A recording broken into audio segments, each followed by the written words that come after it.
2022 जो है वो भी इन्फ्लेशन का साल लग रहा है, महंगाई का साल लग रहा है।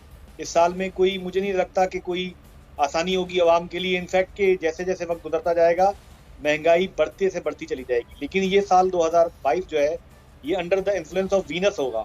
इस साल का नंबर 6 है कि बेहतरी होगी। पाकिस्तान में जो है वो औरतों के हकूक के वाले से कुछ इक़दाम किए जाएंगे।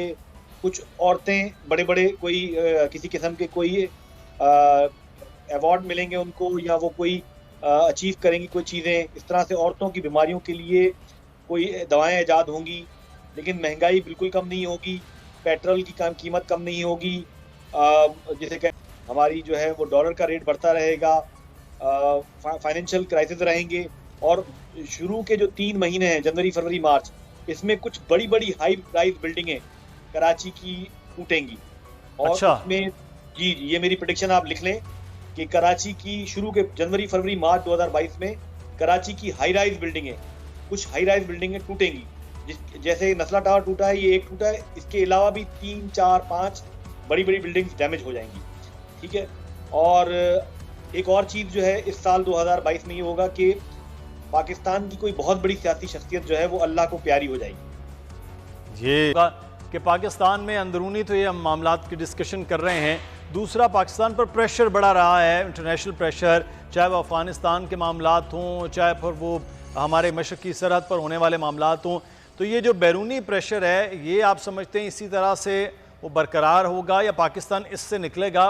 कम अज़ कम अंदरूनी तो जहाँ भी मामलात हैं, बैरूनी तौर पर पाकिस्तान एक मजबूत मुल्क के तौर पर अपनी जो साख है वो बना पाएगा?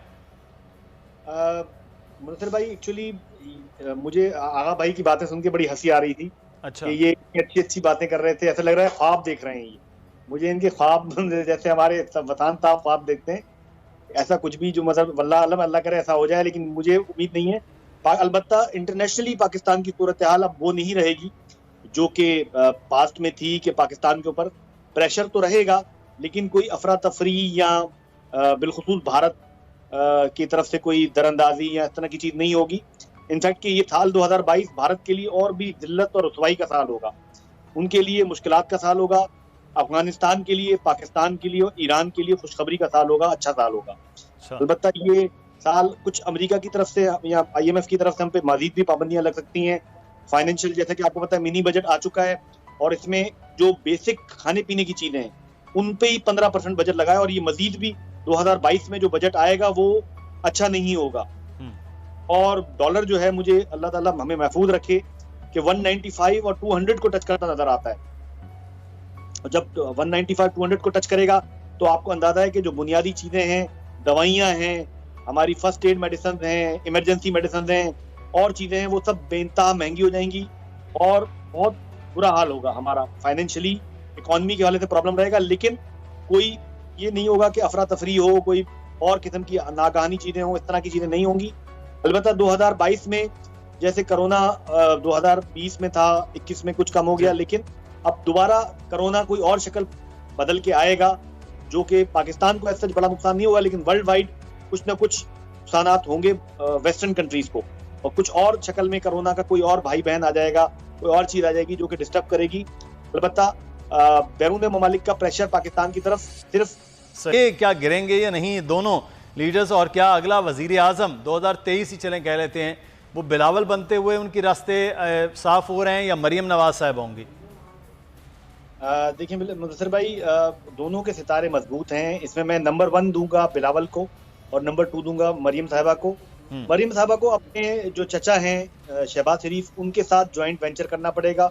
उनको कुछ थोड़ा सा अपनी जो एरोगेंसी है या उनके अंदर थोड़ी सी चीजें हैं वो थोड़ी सी चेंज करनी पड़ेंगी। मरियम साहबा बहुत समझदार और सूझबूझ वाली खातून है, थोड़ी सी एरोगेंसी और ईगो उनके अंदर ज्यादा है, वो थोड़ा सा खत्म करेंगी और छोटे मियाँ साहब से कुछ थोड़े बहुत मामलात करेंगी तो इनके मामलात बेहतर हो जाएंगे। अलबत्ता मुझे फ्यूचर बिलावल का बहुत ही शानदार नजर आता है। हमारे ये बहुत प्यारे भाई हैं, आगा बश्ती भाई, इनके साथ छेड़छाड़ चलती रहती है और ये बेचारे माइंड नहीं करते मेरी बातों को, मैं भी नहीं करता, बस ये कि मोहब्बत है इनसे बहुत और बड़े अच्छे आदमी हैं। लेकिन ये एक चीज देखते हैं, पिछले सालों में PTI की तारीफ बहुत करते हैं, ये कभी भी मुखालफत में बात नहीं करते, ये इनको बहुत मोहब्बत है खान साहब से। देखिए हमें भी थी, हमें भी बहुत गलतियां हुई, हमें भी 2019 में हमें बड़ी मोहब्बत थी, लेकिन वो मोहब्बत जब हमारी घर पे मामलात हो गए, महंगाई हो गई, चीजें खत्म हो गई, तो हमारी मोहब्बत उड़न छू हो गई। अच्छा। लेकिन इनकी नहीं हुई है अभी तक माशाल्लाह अब से। बेहतर आपकी है। मोहब्बत जो है वो मुआशी हवालों से जुड़ी हुई थी, जैसे मईशत जो है वो नीचे आई, आपकी मोहब्बत भी है अली साहब नीचे आ गई है। जी बिल्कुल, खत्म हो गई, नीचे नहीं आ गई, गायब हो गई गायब, ठीक है। बहरहाल। हाँ, तो लेकिन ये कि मुझे बिलावल साहब का मुस्तकबिल बहुत अच्छा लगता है और पॉजिटिव नजर आता है। मरियम साहिबा का भी बेहतर हो सकता है अगर वो अपने चचा के साथ मिलके ज्वाइंट वेंचर करें, सियासी सूरत-ए-हाल को बदलें। ठीक। और अलबत्ता शादी उनकी नहीं होगी बिलावल साहब की। मियाँ साहब का जो है मियाँ साहब का ग्राफ बेहतर होगा, लेकिन मियाँ साहब पाकिस्तान नहीं आएंगे। ठीक है।